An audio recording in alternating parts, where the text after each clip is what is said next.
반갑습니다. 오늘은 열왕기하 말씀으로 시작해 보려고 해요. 근데 저희가 이 기도하기 전까지 우리 아이들과 함께 말씀을 같이 듣고 있기 때문에 저도 익숙한 말씀이더라도 최대한 쉽게 우리 다음 세대들도 같이 말씀을 누릴 수 있도록 이렇게 말씀을 나눠 보고자 합니다. 우리 열왕기하에 있는 이 엘리사의 이야기를 한번 따라가 보도록 하겠습니다.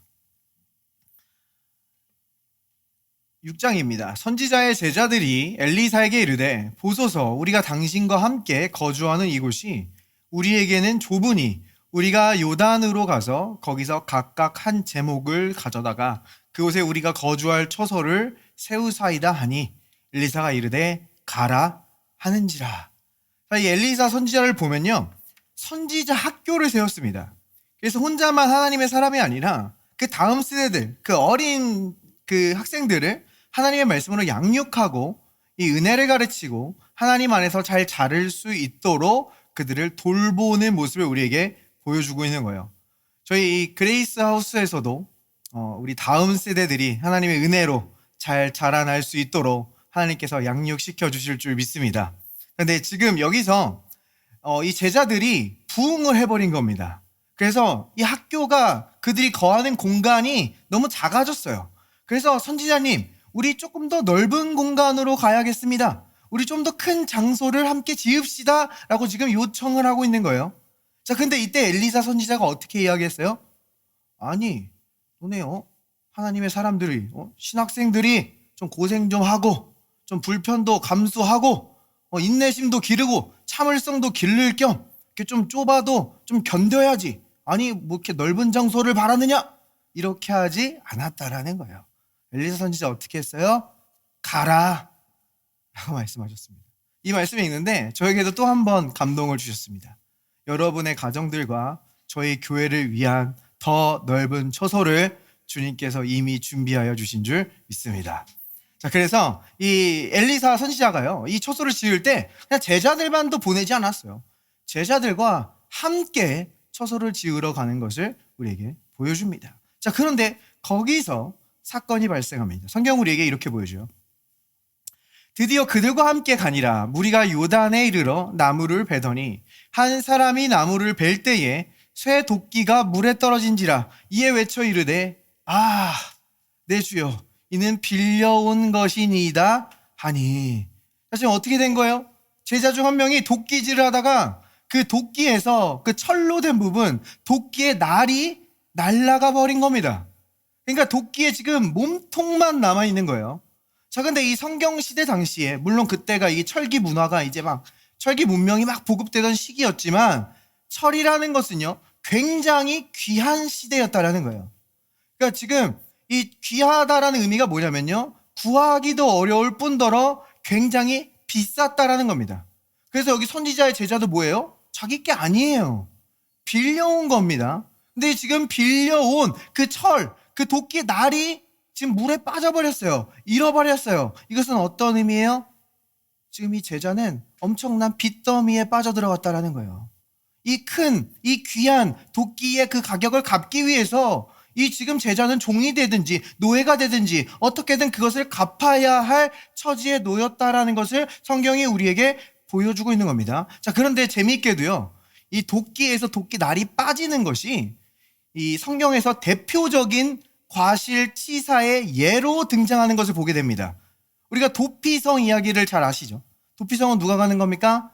이 고의적이진 않았지만, 계획을 세우지 않았지만 우발적인 실수로 인해서, 그러니까 예를 들어 도끼 날을 가지고 이렇게 나무를 패다가 실수로 도끼 날이 날아가서 누군가 죽었어요.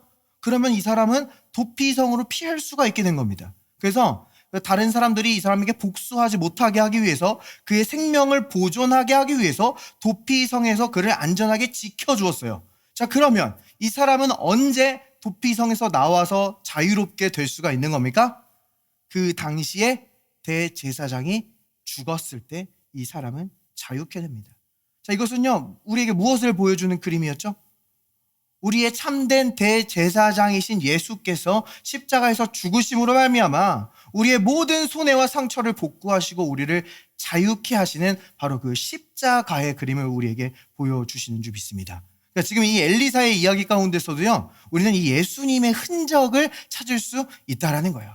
그래서 지금 이 제자가 이거 잃어버렸습니다, 이렇게 지금 놀라는 상황 가운데서 다음 이야기가 어떻게 진행됩니까? 엘리사 선지자는 이렇게 이야기해요. 하나님의 사람이 이르되 어디 빠졌느냐 하매 그것을 보이는지라. 엘리사가 나뭇가지를 베어 물에 던져 쇠도끼를 떠오르게 하고 이르되 너는 그것을 잡으라 하니 그 사람이 손을 내밀어 그것을 집으니라. 자, 지금 어떤 일이 일어난 겁니까? 엘리사가 나무를 이 물에 던졌더니 도끼가 물 위에 떠오릅니다. 자, 이거는요, 우리가 과학 시간에 아무리 졸았더라도 누구나 알 수 있는 얘기죠. 자, 쇠 도끼가 물에 뜰 수 있습니까? 없습니까? 뜰 수 없어요. 뜰 수 없을 뿐더러 이 가라앉아 있는 쇠도끼가 다시 물 위로 올라오는 것은 불가능한 일입니다. 자연적으로 완전히 불가능하다라는 거예요. 그럼 이것은 도대체 우리에게 무엇을 말해주는 겁니까? 지금 엘리사가 던진 이 나무까지는요, 우리 예수님의 나무 십자가를 말하는 거예요. 예수 그리스도의 나무 십자가에서 여러분의 모든 상처와 손해는 뒤집힌 줄 믿습니다. 자, 자연적으로는요, 죄인이 생명을 얻을 수 있는 방법은 없습니다. 죄의 삭은 사망이에요. 지금 여러분들이 마주하고 있는 그 손해, 여러분이 마주하고 있는 그 문제와 상처가 회복될 수 있는 방법은 없는 것처럼 보일 수 있어요. 그런데 우리 예수님께서 십자가에서 우리의 모든 죄를 짊어지시고 우리의 죄만을 사하였을 뿐만이 아니라 우리의 모든 손해와 잃어버림까지 회복시켜 주시러 이 땅 가운데 내려오신 줄 믿습니다. 그가 내려오셨기 때문에 여러분의 손해와 잃어버림은 다시 올라오는 거예요. 다시 회복된다라는 겁니다. 오늘도 우리가 주님의 임재 가운데 나왔어요. 근데 이번 한 주 살아가면서 우리가 많은 어떤 손해와 어려움들을 경험하셨을 수 있습니다. 혹은 여러분이 의도치 않았지만 다른 사람에게 상처를 주거나 손해를 끼치는 일들이 있을 수 있어요. 근데 하나님께서 오늘 이 말씀을 우리에게 보여주시는 이유는요, 우리의 그 상처와 잃어버림을 회복시키길 원하시기 때문인 줄 믿습니다. 자, 근데 여기서요, 엘리사 선지자는 그 도끼가 떠오르게 하고 그거를 건져다가 제자의 손에 쥐어주지 않았습니다. 엘리사 선지자 어떻게 했어요? 도끼가 떠오르게 하자 손을 내밀어 집으라고 했어요. 자, 오늘 여러분이 이 말씀 가운데서 오늘도 우리가 예수 그리스도를 바라볼 때 주님께서 여러분의 그 회복과 잃어버림과 손해를 뒤집으실 것입니다. 근데 여러분이 믿음의 손을 뻗어서 그것을 집어야 한다라는 거예요. 여러분이 지금 마주한 문제가 자연적으로 불가능해 보일 수 있어요. 어려워 보일 수 있어요. 그리고 여러분이 손해를 입고 상처를 입게 되면요, 우리는 위축됩니다. 멈추게 돼요. 그런데 주님은요, 여러분과 함께 한 걸음 한 걸음을 나아가길 원하신다라는 거예요. 주님께서 여러분에게 말씀해 주심으로 여러분을 인도하고 싶어 하십니다. 왜냐하면 여러분의 그 상처와 손해에 대한 모든 대가를 주님이 이미 지불하셨기 때문이에요. 그래서 오늘 우리가 이 시간 낙심하는 것이 아니라 우리가 믿음의 눈으로 예수 그리스도를 바라볼 때 주님께서는 반드시 여러분들을 새롭게 세워주시며 여러분이 더 넓은 장막을 펼 수 있도록 더 풍성한 곳으로 여러분을 인도하여 주실 줄 믿습니다. 우리 옆 사람과 한번 인사해 봤으면 좋겠습니다. 당신은 크게 축복받은 자입니다. 넓게 장막을 펴세요. 주님 감사합니다. 오늘도 이 시간 예수 그리스도를 함께 바라보길 원합니다. 세상은 점점 더 어두워지고 혼란스러운 일들이 있을 수 있으나 우리는 지극히 높으신 분의 날개 아래에서 안식하며 주님을 바라봅니다. 우리가 세상에 의해 위축되지 않게 하시고 이 시간 우리에게 말씀해 주시는 말씀을 따라 앞으로 나아갈 수 있는 시간 될 수 있도록 주여 역사하여 주시옵소서. 예수 그리스도의 이름으로 기도합니다. 아멘. 네, 우리가 오늘은요, 우리가 믿음으로 말미암아 의롭게 된다라는 이 복음을 조금 더 깊게 묵상해보고 그 복음이 우리에게 가져다주는 그 영적인 실제를 우리가 분명히 볼 수 있는 시간이 되었으면 좋겠습니다. 자, 바울은요, 우리에게 의를 소개할 때 늘 두 가지 대조를 통해서 우리에게 말하는 것을 보게 됩니다. 내가 가진 의는 율법에서 난 의가 아니요 오직 예수 그리스도를 믿음으로 말미암아 난 의니 곧 믿음으로 말미암아 하나님께로부터 난 의라라고 말하게 돼요. 두 가지 의가 있어요. 옛 언약 아래에서 구약에서는요, 율법을 잘 지켜서 의롭게 되는 것이 있었습니다. 물론 그렇게 할 수 있는 사람은 아무도 없었어요. 근데 새 언약에서는요, 우리가 예수님이 하신 일을 믿음으로 말미암아 의롭게 되었다라는 거예요. 그러니까 의는요, 우리의 행위와는 전혀 관계가 없다는 겁니다. 근데 우리가 이것을 머리로는 너무나 잘 알고 있는데 이 세상을 살아가다 보면요, 자꾸 세상은 우리의 행위에 초점을 맞추게 한다는 거예요. 그래서 우리가 한국인의 양심상 나는 의롭다 라고 말하는 게 굉장히 불편하죠. 어디서 말해보신 적 있습니까? 나는 의롭다. 굉장히 불편하게 다가옵니다. 아니, 내가 이렇게 좋은 일을 그렇게 많이 한 것 같진 않은데, 선한 일을 많이 한 것 같지 않은데 행위가 떠올라요. 그리고 여러분 이번 주에 살아가 보면서 여러분에게 누가 의인이라고 불러주신 분 있으십니까? 의인이십니다 이렇게 말해주신 적 있어요? 여러분이 하는 그 행위를 보고 의롭다. 사실 이 행위를 보기도 하지만 그 기준도 굉장히 높아요. 그래서 우리는 막 의인이십니다, 의로우십니다 이런 말을 하기도 듣기도 굉장히 어려운 세상에 살고 있다는 거예요. 자, 그런데 성경에서 말하는 의는 우리의 행위가 아니라 하나님과의 관계임을 우리에게 분명히 말해주고 있다는 겁니다. 예수님께서 우리 죄인의 자리에 서셔서 모든 심판과 진노를 받으셨기 때문에 우리는 그 예수님의 자리에 서게 돼서 하나님과 올바른 관계를 가지게 되었다. 그래서 우리가 하나님과 올바른 관계를 가지게 되면 나는 내 자신과도 올바른 관계를 가지게 되고 내 사랑하는 가족들과도 올바른 관계를 가지게 되고 이 세상과 모든 것들과도 올바른 관계를 가지게 됨을 성경은 계속해서 말해주고 있어요. 근데 이 세상을 살아가다 보면 자꾸의 우리 행위에 초점에 맞춰요. 그래서 선한 일을 많이 하면 저 사람은 의인이다. 누가 더 많이 하면 저 사람은 더 의인이다. 그러다가 우리가 참을성을 잃어버리거나 인내심을 잃어버리면은 너가 그러고도 의인이야? 너가 그러고도 성도야? 너가 그러고도 좋은 부모야? 라고 말할 수 있어? 라는 식으로 가버립니다. 그러니까 우리가 우리 자신에게 집중하는 한 우리는 반드시 패배하게 되어 있다는 거예요. 근데 우리가 예수 그리스도께 집중하는 한 우리와 하나님과의 관계가 올바르게 된 것을 확신할 수 있고 우리는 반드시 승리하게 되는 줄 믿습니다. 그래서 계속해서 우리가 복음을 나누는 거예요. 그래서 바울은요, 자신의 사역을 이렇게 말하는 것을 보게 됩니다. 모든 것이 하나님께로서 났으며 그가 그리스도로 말미암아 우리를 자기와 화목하게 하시고 또 우리에게 화목하게 하는 직분을 주셨으니 화목하게 했다. 관계에 대해서 지금 얘기하는 거예요. 이어서 말합니다. 그 하나님께서 그리스도 안에 계시사 세상을 자기와 화목하게 하시며 그들의 죄를 그들에게 돌리지 아니하시고 화목하게 하는 말씀을 우리에게 부탁하셨느니라. 모든 사람들의 죄를 드러내고 실수를 드러내고 부족함을 드러내는 정죄의 말씀을 맡긴 게 아니라 하나님께서 너의 죄를 개선하지 않으셔 화목하게 하는 말씀을 맡기셨다는 거예요. 이어서 바울은 또 얘기합니다. 그러므로 우리가 그리스도를 대신하여 사신이 되어 하나님이 우리를 통하여 너희를 권면하시는 것 같이 그리스도를 대신하여 간청하노니 너희는 하나님과 화목하라. 자, 근데 여기서 이 화목하라에 해당하는 이 헬라어가요, 1차적인 뉘앙스가 exchange, 교환하다라는 의미를 가지고 있습니다. 그러니까 무언가 교환이 일어났기 때문에 우리가 하나님과의 관계가 올바르게 되었음을 말해주고 있는 거예요. 그럼 도대체 어떤 교환이 일어난 겁니까? 바로 뒷절에서 설명해 주죠. 하나님이 죄를 알지도 못하신 이를 우리를 대신하여 죄로 삼으신 것은 우리로 하여금 그 안에서 하나님의 의가 되게 하려 하심이라. 예수님께서 죄가 되셨기 때문에 우리가 의가 되었다. 하나님과 올바른 관계가 되었다. 하나님과 아무 문제가 없게 되었다라고 우리에게 말하는 거예요. 그러니까 바울의 메시지를 계속 들어보면요, 너희가 이 행위가 올바르게 되면 하나님과 올바른 관계를 가지게 될 거야가 아니라 너희가 하나님과 올바른 관계를 가지게 되면 너희의 삶을 올바르게 살 수 있게 될 거야 라는 메시지를 계속해서 전해줍니다.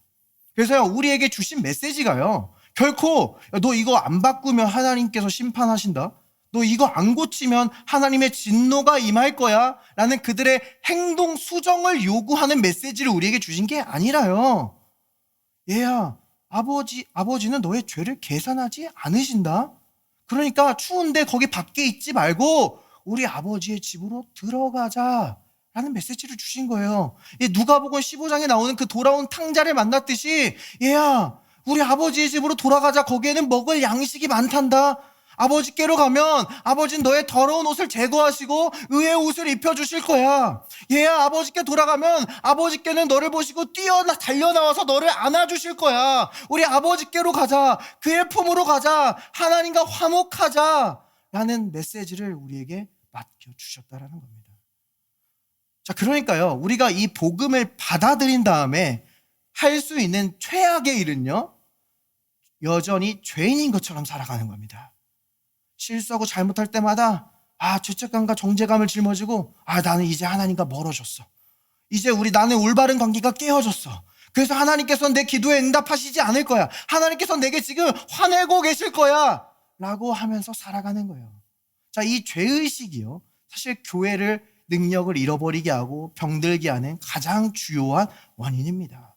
죄의식이 들어오면요, 우리는 머리를 붙들 수가 없어요. 우리는 내 두 손을 꼭 쥐게 됩니다. 근데 거기에는 능력이 없다는 거예요.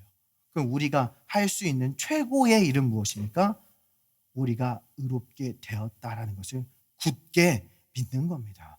내가 넘어지고 실수해도 나를 사랑하시고 그 능력자이신 아버지 하나님과 지금 아무 문제가 없다. 의인의 기도는 반드시 응답받는다. 내가 의인으로서 생각하고 의인으로서 살아가는 겁니다. 그것이 교회가 사자처럼 담대할 수 있는 비결인 줄 믿습니다. 바울은요, 늘 얘기하죠. 복음에는 하나님의 의가 나타나서 믿음에서 믿음에 이르게 하나니. 복음에는 의가 나타나야 돼요.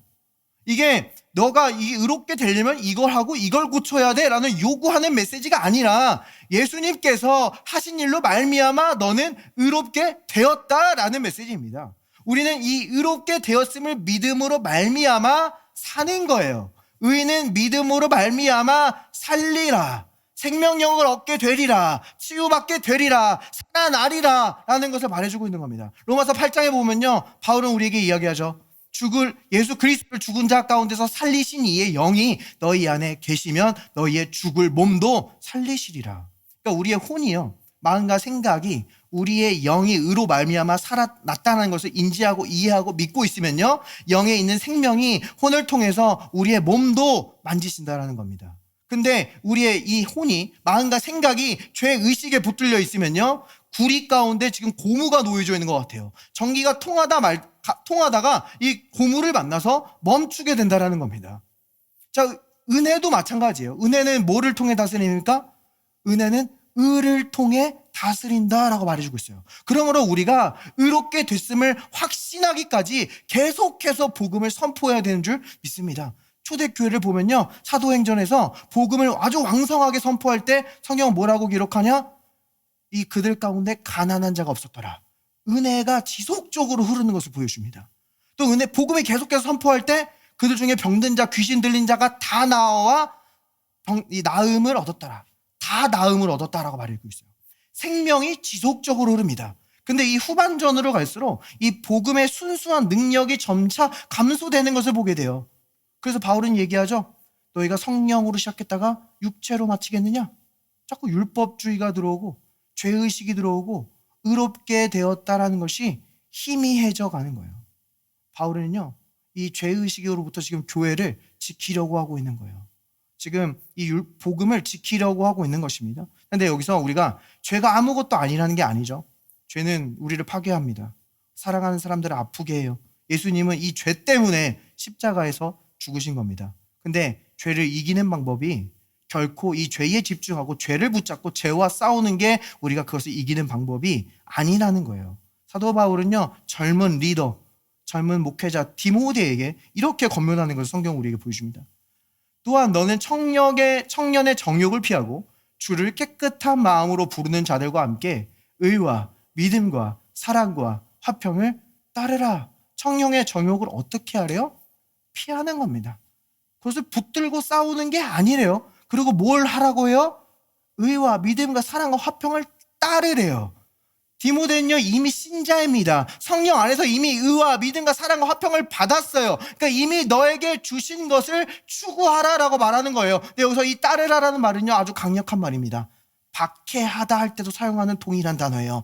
아주 집요하게 쫓아가라는 겁니다. 가장 먼저 의가 나오죠. 너가 의롭게 되었음을 믿고 묵상하고 가르치고 설교하고 붙잡으라는 거예요. 너가 넘어져도 쓰러져도 다시 집요하게 의를 쫓아가고 또 넘어져도 또 의를 붙잡고 계속해서 너가 의를 붙잡으라는 거예요. 의는 구리와 같습니다. 생명이 흐르고요. 은혜가 흐르게 해요.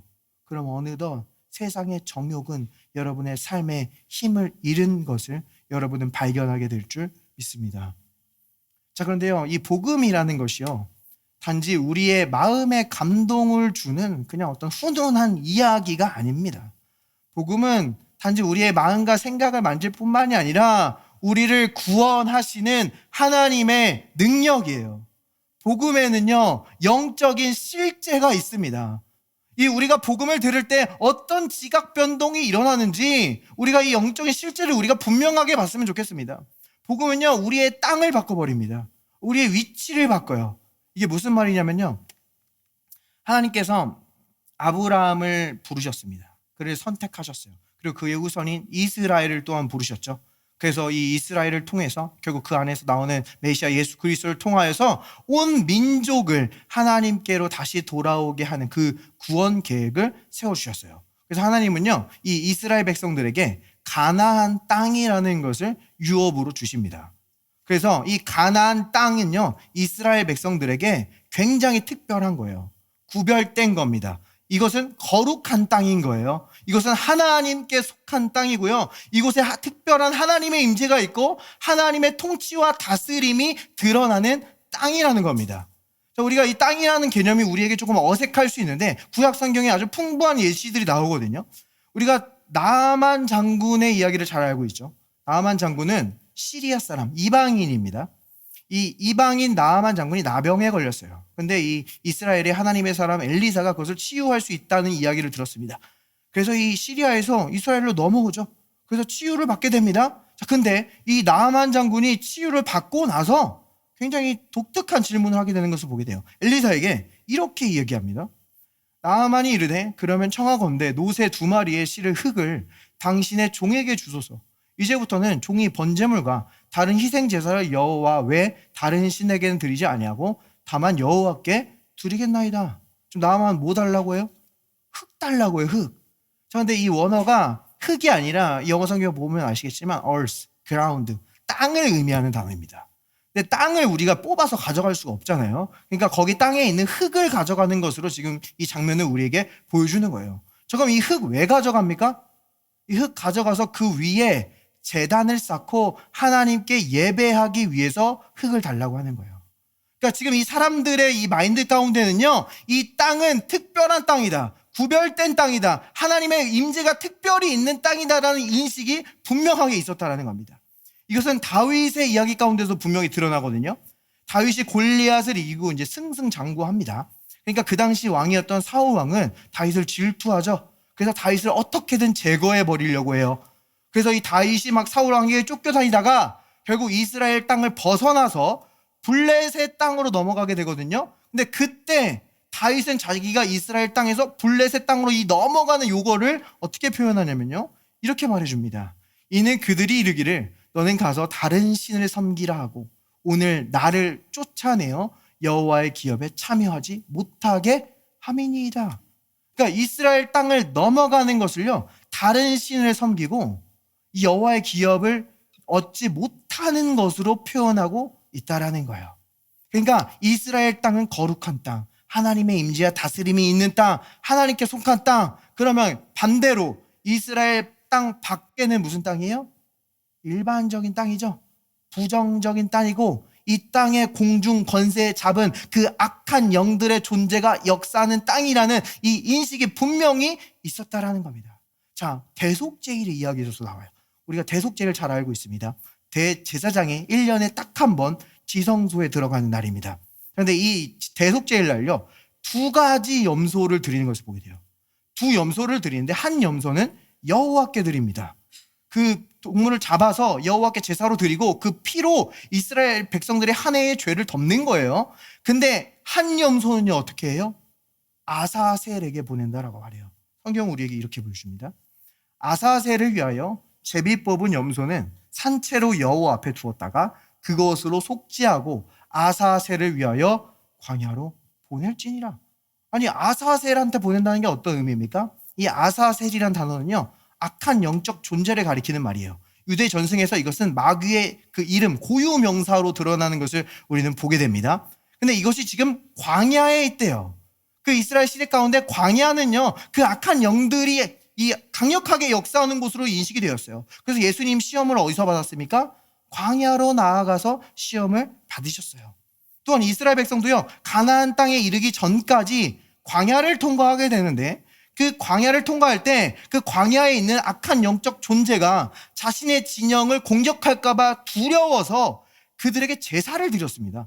그래서 그 제사를 드리지 말라고 성경은 우리에게 이렇게 말하는 것을 보여줘요. 백성은 더 이상 그들이 잡은 짐승을 숫, 염소, 귀신들에게 제물로 바치는 음행을 저질러서는 안 된다. 이것은 그들이 대대로 영원히 지켜야 할 규례이다. 자, 개역개정 성경을 보면요 여기서 그냥 이것을 숫염소라고 번역을 합니다. 근데 숫염소라는 단어, 일반적인 숫염소 단어와 다른 단어가 여기서 사용되고 있어요. 이 영어 성경 NASB 성경이 직역으로 굉장히 유명한 성경이거든요. 근데 여기서 지금 뭐라고 번역을 하고 있습니까? The goat's demons. 그 악한 영적 존재임을 우리에게 분명히 명시해주고 있음을 볼 수 있다는 거예요. 그러니까 정리해보자면 이스라엘 땅은요 거룩한 땅이고 하나님의 임재가 있어요. 특별한 보호가 있어요. 근데 그 밖은요 악한 영적 존재들이 우글거리는 땅임을 분명히 우리에게 말해주고 있다는 거예요. 자, 그러면 지금 여기서 아사셀에게 숫염소를 보내는 것은 어떤 의미입니까? 이것은 우상에게 절한다라는 것을 우리에게 보여주는 거예요? 아니에요. 이것은요 예수 그리스도의 모형을 우리에게 보여주는 거예요. 예수님께서는요 우리의 죄를 짊어지고 십자가에서 죽으셨을 때 거룩한 땅 예루살렘에서 죽지 않았습니다. 우리의 죄를 짊어지고 영문 밖으로 나갔어요.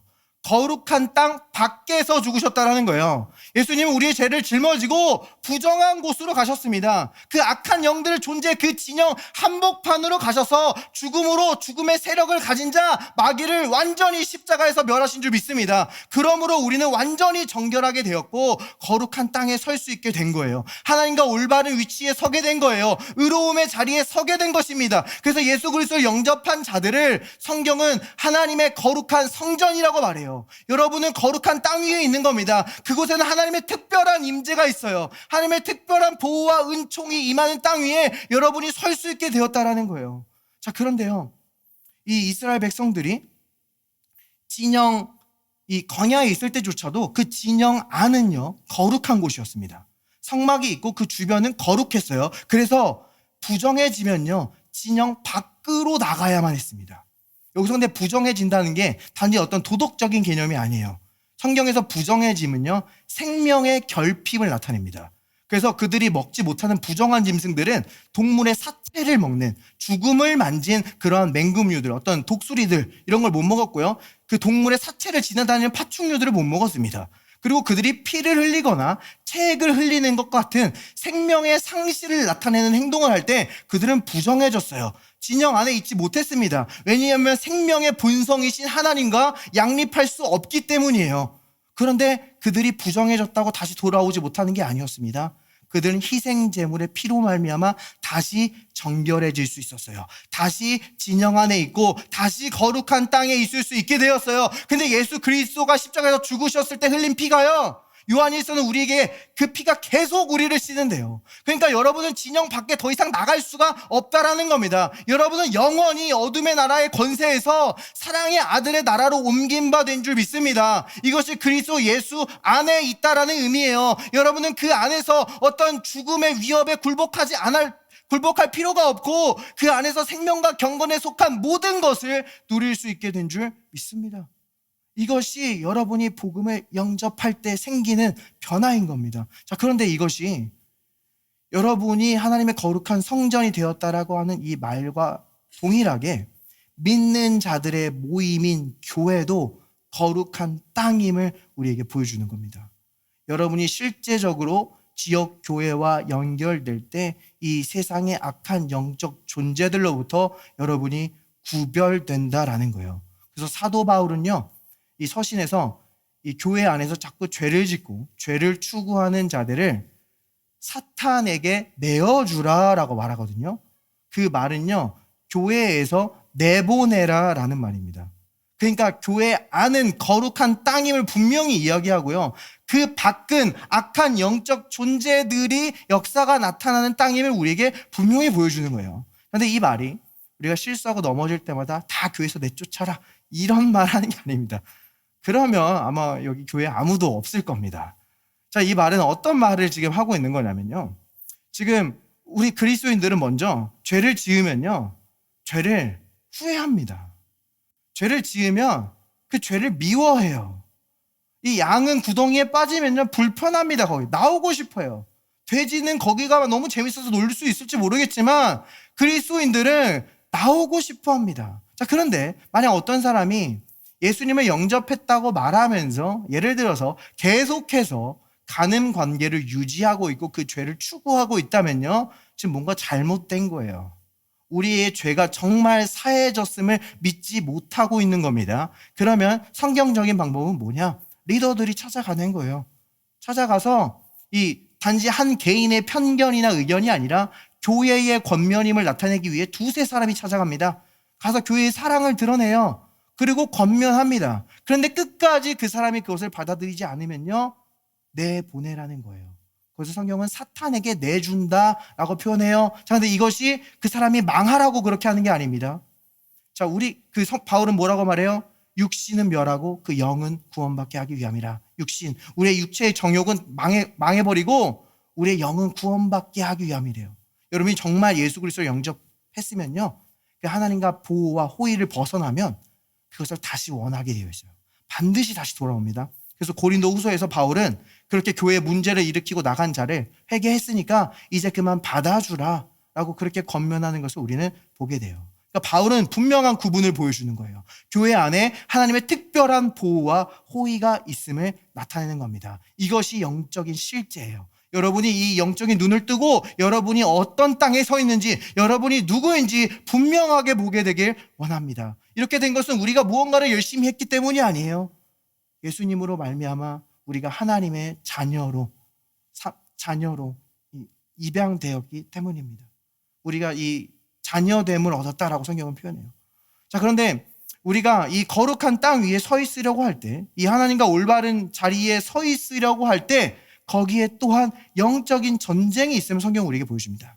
이스라엘 백성들이 그 가나안 땅에 딱 들어가려고 할 때 성경은 우리에게 이런 일이 있음을 성경에 말해주고 있어요.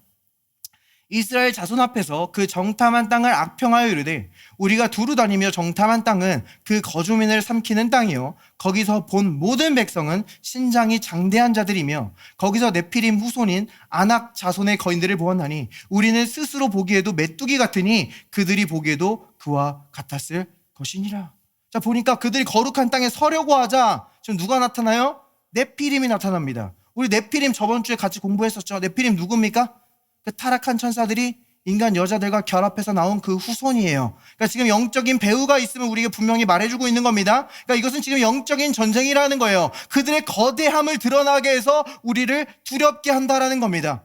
자, 여러분이 이 하나님과의 의로운 관계에 있음을 분명히 믿으려고 할 때, 내가 의롭게 되었고 내가 사람들과 함께 교회를 세우고자 할 때에 이 영적인 전쟁은 어떻게 일어나냐면 그들의 거대함을 드러내서 우리를 두렵게 한다라는 거예요. 우리의 이 반복적인 죄들이 굉장히 커 보입니다. 우리의 이 경제적인 문제가 굉장히 커 보이게 해요. 우리의 어떤 관계의 상처와 어려움이 우리에게 너무나 커 보이게 해서 우리를 두렵게 한다라는 거예요. 그래서 믿음의 사람이었던 여호수아와 갈렙은 이 백성에게 반복해서 이야기합니다. 두려워하지 마라. 그들은 우리의 밥이다. 두려워하지 마라. 그들의 보호자는 떠났다. 두려워하지 마라. 여호와께서 우리와 함께 하시느니라. 그러니까요, 영적인 전쟁이 있어요. 그때 우리는 그건 눈에 보이지 않습니다. 그런데 우리는 그것을 뭘로 감지할 수 있어요? 우리는 두려움으로 그것을 감지할 수 있다는 거예요. 성경은요, 두려움이 감정이라고 얘기하지 않습니다. 두려움을 영이라고 이야기해요. 자, 우리 욥 잘 알고 있죠? 욥은요, 날마다 제사를 드리는 사람이었어요. 자녀들이 잘못하고 실수했을까봐 자녀들을 위해서 늘 걱정으로 늘 제사를 드립니다. 그런데 욥이 이렇게 두려워하고 있을 때 위에서 무슨 일이 있어요? 사단은 욥을 정죄하고 고발하고 있었다는 거예요. 근데 그것이 욥에게는 두려움으로 찾아옵니다. 두려움이 찾아오면요, 우리는 우리의 자격을 갖추게 하려고 해요. 내가 지금 하나님과의 관계가 올바르지 않아. 내 자녀들도 지금 의롭게 되지 않았을 거야. 그래서 하나님의 심판과 진노가 임할지도 몰라. 계속해서 제사를 드려서 욥이 자격을 갖추게 하려고 해요. 우리에게도 자꾸 두려움이 무언가를 행하게 합니다. 근데 우리가 자격을 갖추려고 할 때 그것은 은혜를 좌절시켜 버려요. 은혜는 자격 없는 자들이 받는 거기 때문이에요. 값 없이 은혜로 받는 것이기 때문입니다. 자, 믿음은요, 하나님이 내 삶 속에 선한 일을 행하실 것을 믿게 합니다. 두려움은요, 후진기어예요. 역기어를 넣는 겁니다. 악한 영들이 내 삶 속에 최악의 일을 행할 것을 믿는 거예요. 나는 질병에 걸릴 것이다. 사고가 날 것이다. 이 사업은 엎어질 것이다. 결국 우리 가정은 깨질 것이다. 그 악한 영들의 역사를 믿는 겁니다. 자, 그러니까 지금 이 베드로를 봤을 때도요, 베드로가 예수 그리스도가 물 위를 걸어오는 것을 봤을 때 베드로는 믿음이 생겨서 자신도 물 위를 걸었어요. 근데 파도를 보고 두려워서 빠져가는지라 라고 성경은 말해요. 그러자 예수님 뭐라고 했죠? 믿음이 적은 자여라고 하면서 건전해 주시죠. 그러니까요, 두려움은요, 실제로 우리의 믿음의 시선을 차단시켜버린다라는 거예요. 또한 두려움은요, 우리의 행동도 바꿔버립니다. 베드로가 이제 교회의 기둥이 되었을 때예요. 그는 이방인 신자들과 굉장히 잘 지냈습니다. 근데 성경이요, 유대인 신자들이 오자 두려워서 물러갔다라고 이야기해요. 그러니까 이 유대인 신자들이, 야, 저 베드로 이방인 신자들이랑 어울리네? 부정한 자네? 라는 그 시선이 두려워서 이방인 신자들과의 교제를 끊어버렸다는 겁니다. 그러니까 뭐예요? 두려움은요, 진리를 왜곡시키고 우리가 위선적으로 살아가도록 만들어 버릴 수 있음을 우리에게 말해주고 있는 겁니다. 하나님께서요, 우리를 창조하실 때 우리가 두려워하도록 창조하시지 않았어요. 아담은요, 범죄하기 전까지 두려워한 적이 없었습니다. 자녀의 어떤 안위에 대한 두려움, 미래에 대한 두려움, 어떤 나의 건강에 대한 두려움, 다 하나님께서 주신 게 아니에요. 성경에서 가장 많이 나오는 명령이 무엇인지 아십니까? 두려워하지 말라요. 예수님께서도요, 나타날 때마다 제자들에게 말씀하십니다. 안심하라, 두려워하지 말라. 여러분들이요, 이 영적 전쟁에서 자녀를 지키는 방법은요, 두려워하지 않는 거예요. 여러분의 미래를 지키고 여러분의 사업을 지키는 방법은요, 하나님께 맡기고 두려워하지 않는 겁니다. 여러분이 두려워하지 않을 때 사단은 여러분의 삶에 행할 수 있는 게 그 어떤 것도 없어요. 그래서 예수 그리스도의 십자가에서 이미 패배한 적입니다. 여러분이 그리스도께서 하신 일을 믿고 안식하고 있다면 하나님께서 그 모든 원수를 여러분의 발판이 되게 하기까지 끌고 오실 줄 믿습니다. 그러므로 여러분 로마서 8장의 말씀을 담대하게 선포하면서 살 수 있어요. 하나님이 나를 위하시면 누가 나를 대적하리요? 누가 나를 정죄하리요? 누가 나를 고백하리요? 하나님의 사랑에서 끊을 수 없으리라. 자, 그러면 우리가 이 두려워하지 않는 것이 영적 전쟁에서 지키는 방법이라면 우리가 좀 더 능동적으로 우리는 어떻게 공격을 할 수가 있는 겁니까? 축구에서도 최선의 방어를 뭐라고 이야기해요? 공격이라고 이야기합니다. 그럼 우리는 어떻게 공격할 수 있는 겁니까? 자, 이 이스라엘 백성들이 처음에 믿지 못해서 광야에서 완전히 멸망했습니다. 근데 하나님께서는 다음 세대를 일으키셨어요. 그래서 그 다음 세대를 데리고 요단 동편으로 이동합니다. 요단 동편은 아직 가나안 땅이 아니에요. 요단강을 건너야 가나안 땅입니다. 자, 지도로 한번 보시면요. 자, 여기 가운데 요단강이 있고요. 요단강 오른쪽, 요단 동편으로 인도한 겁니다. 요단강을 건너서 왼쪽으로 가게 되면 이제 이스라엘 땅, 그 거룩한 땅이 나오는 겁니다. 이 오른쪽, 요단강 동쪽은요, 하나님께서 이 이스라엘 백성들의 친척들에게 주신 땅이에요. 그 룻의 후손들, 암몬, 모압, 또 이 에돔 족속, 에서의 후손들의 땅입니다. 그래서 하나님은요, 이들의 땅을 괴롭히지 말라라고 말씀하시는 걸 보게 돼요. 근데 여기는요, 그 친척들만 살던 게 아니었어요. 여기 지금 위에 바산 지역에 보면 르바임이라는 세력이 살았습니다. 르바임은 뭡니까? 아낙 자손과 같이 거인 족속들이에요. 영적인 배후가 있다라는 거예요. 지금 이것은 영적인 전쟁이라는 겁니다. 근데 이번에는요, 이스라엘 백성들이 그 거인들을 보고 두려워서 물러나지 않았어요. 그들을 싸워서 이기고 그 땅을 정복했습니다. 도대체 이 정복이 어떻게 일어나는 겁니까? 이것은요, 예수 그리스도에 대한 모형을 또한 우리에게 보여주는 거예요. 예수님께서 십자가로 가시기 바로 직전에 제자들을 데리고 바로 이 바산 지역 가이사랴 빌립보 지역으로 향하십니다. 이 가이사랴 빌립보에는요, 지옥의 문이라고 불리는 커다란 동굴이 있었어요. 거기는 이방 신전이 있었습니다. 그곳은 르바임, 이 영적 세력들이 살던 곳이었어요. 근데 지금 예수님은 바로 그 마귀의 현관문 바로 앞에서 제자들에게 질문하시는 겁니다. 너희는 나를 누구라 하느냐? 베드로는 대답하죠. 주는 그리스도시요 살아계신 하나님의 아들이시니이다. 그러자 주님은 말씀하십니다. 내가 이 반석 위에 교회를 세우리니 음부의 권세가 이기지 못하리라.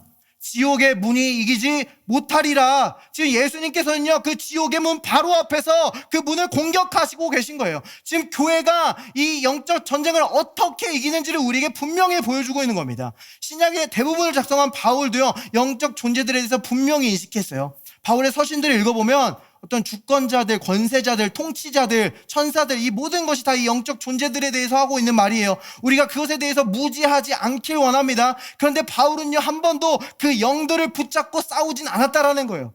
그것이 우리의 싸우는 방법이 아닙니다. 막 지역의 영을 불러내고 그걸 싸우는 게 아니에요. 성경 찾아보셨습니까?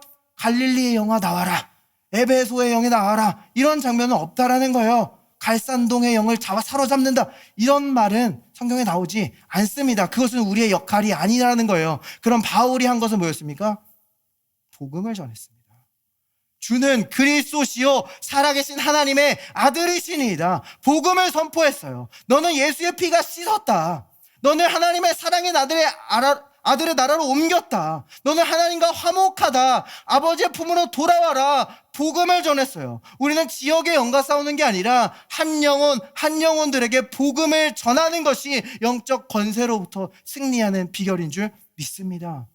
교회가 복음을 전할 때 지옥의 문은 이길 수가 없어요. 하나님께서는 바로 이것을 위해서 우리들을 불러주신 줄 믿습니다. 좀 마지막으로 좀 더 자세한 이야기를 보면요, 예수님께서 이 땅에 오셨을 때 12제자를 부릅니다. 12이라는 숫자는 무엇과 상응하는 숫자입니까? 이스라엘의 12지파를 나타내는 거예요. 예수님께서 이 이스라엘 유대인들을 건지러 오셨다는 것을 분명히 보여주고 있는 겁니다. 근데 예수님은 유대인만 건지러 오시지 않으셨죠? 누가복음에 보면은 70명의 제자를 보내서 귀신을 내쫓고 치유하는 장면을 보여줘요. 여기서 70이라는 숫자는 우연히 숫자가 아닙니다. 이 숫자는 어떤 숫자입니까? 자, 노아의 홍수 이후에 새로운 인류가 이 바벨탑을 쌓아서 하나님을 반역했죠. 자기의 의를 드러냈습니다. 그때 하나님은 언어를 혼란스럽게 하시고 그 민족들을 흩으셨어요. 근데 그 흩으신 민족들의 수가 그 노아의 후손들, 성경에 나온 후손들을 세어보면 70민족인 것을 보게 됩니다. 그래서 이 민족에 해당하는 라틴어 겐스가 이방인들에 해당하는 젠틀이라는 단어의 어원이 되는 거예요. 그러니까 우리 주님께서는요, 유대인들만 구원하러 오신 게 아니라 그때 흩어졌던 온 열방을 건지러 오셨음을 분명하게 말해주고 있는 겁니다. 그런데 이 70 제자들을 보내셨을 때 예수님은 말씀하셨어요. 너희가 나갈 때 마귀가 하늘에서 번개처럼 떨어지는 것을 내가 보았노라.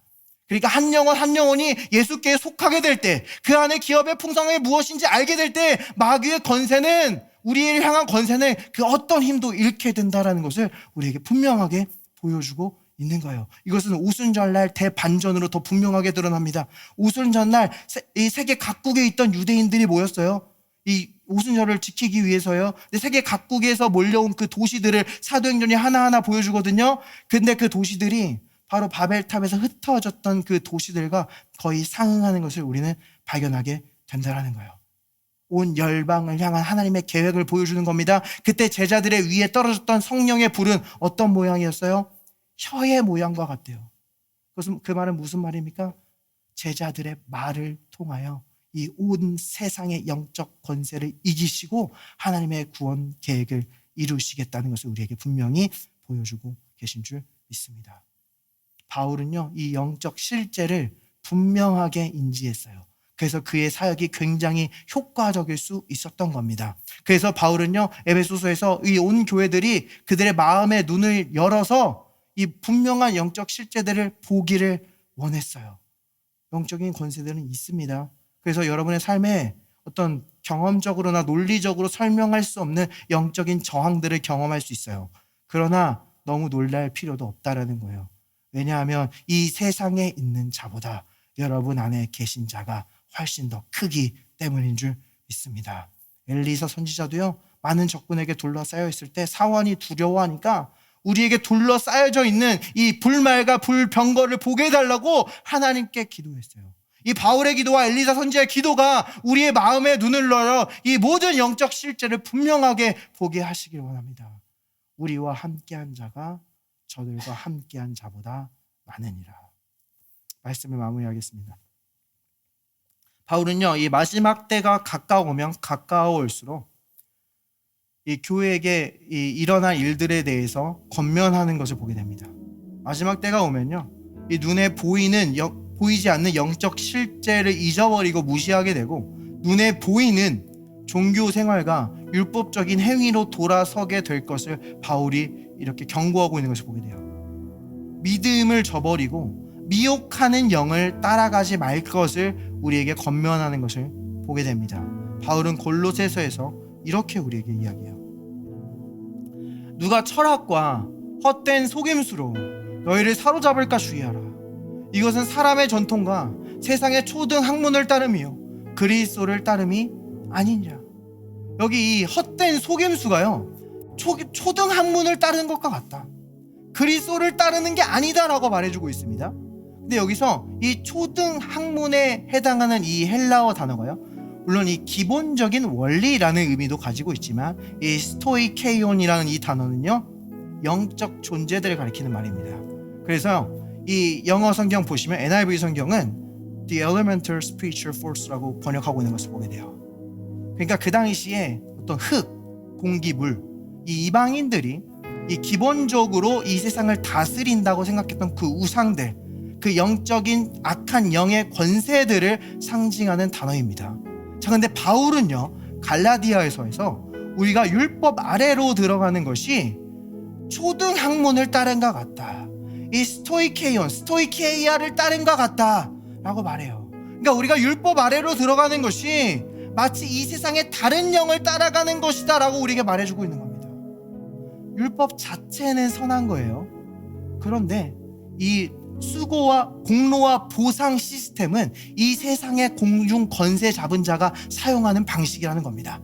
그래서 성경에 나타나는 이 우상을 섬기는 모습들을 보면요, 막 자기 자신을 자해해요. 자기의 사랑하는 자녀들을 불 가운데 던집니다. 극단적인 헌신을 보여줘요. 왜요? 그렇게 해야 극단적인 복을 얻을 수 있다고 생각하기 때문이에요. 근데 우리 하나님은 어떤 분이십니까? 조건 없이 아브라함을 부르시고 언약을 맺으시고 은혜를 베풀어 주신 분이신 줄 믿습니다. 그러므로 우리가 이 예수 그리스도 영접한 다음에 다시 내 행위로 의로워지려고 하고 내 행위로 축복을 받아내려고 한다면 그것은 이 세상의 시스템으로 걸어 들어가는 것과 같다라는 거예요. 우리 스스로를 무서워하는 종의 영으로 묶으려고 하는 것과 같다라는 거예요. 율법은요, 단지 우리의 한계를 알고 우리의 구원자 예수 그리스도께로 인도하기 위해 우리에게 주어진 줄 믿습니다. 그래서 바울은요, 이 마지막 때의 교회에게 이렇게 권면하는 것을 보게 됩니다. 마지막입니다. 너희가 그리스도 예수를 주로 영접한 것 같이 그분 안에서 행하라. 자, 우리가 그리스도 예수를 어떻게 영접했습니까? 믿음으로 영접했어요. 그러니까 믿음으로 행하라는 거예요. 믿음에서 어떤 행위로 나가는 게 아니라 믿음에서 믿음으로 나아가라는 거예요. 우리의 삶의 열매와 우리의 삶의 결과들은 믿음에서 나오기 때문입니다. 또한 이어서 우리에게 이야기해요. 그분 안에 뿌리를 내리고 세움을 받고 확고히 되라. 근데 재밌는 게요, 이 모든 단어가 수동태입니다. 우리가 하는 게 아니라는 거예요. 우리는 믿고 있으면요, 하나님이 뿌리 내리게 하시고 세우시고 우리를 확고하게 하신다라는 거예요. 여기서 능동태는 딱 한 가지 단어가 등장합니다. 감사함을 넘치게 하라. 감사는요, 우리의 행위가 아닙니다. 누군가 행하신 일에 대한 우리의 믿음의 반응인 거예요. 이미 예수 그리스도께서 다 행하신 일에 대한 우리의 반응인 겁니다. 우리가 자꾸 믿지 않고 행하려고 할 때 우리는 하나님이 내게 하시는 일들을 방해하는 거예요. 그런데 우리가 믿고 있을 때 하나님께서는 여러분이 예수 그리스도의 그 의 가운데 분명히 서게 있을 때, 여러분이 하나님께서 하신 일을 분명히 믿고 있을 때 여러분을 뿌리내리게 하시며 견고히 세우시며 확고하게 하시는 줄 믿습니다. 그리스도 안에 있는 그 유업을 풍성하게 누리기까지 하나님은 그분의 일을 쉬지 않으신다라는 거예요. 이 좋은 예수님을 아직 영접하지 않으신 분이 있다면 저와 함께 기도했으면 좋겠습니다. 예수님, 저의 모든 죄를 사하시고 사랑의 아들의 나라로 옮기시니 감사합니다. 이 땅은 하나님의 특별한 호의가 있는 곳입니다. 하나님의 임재와 보호가 있는 곳입니다.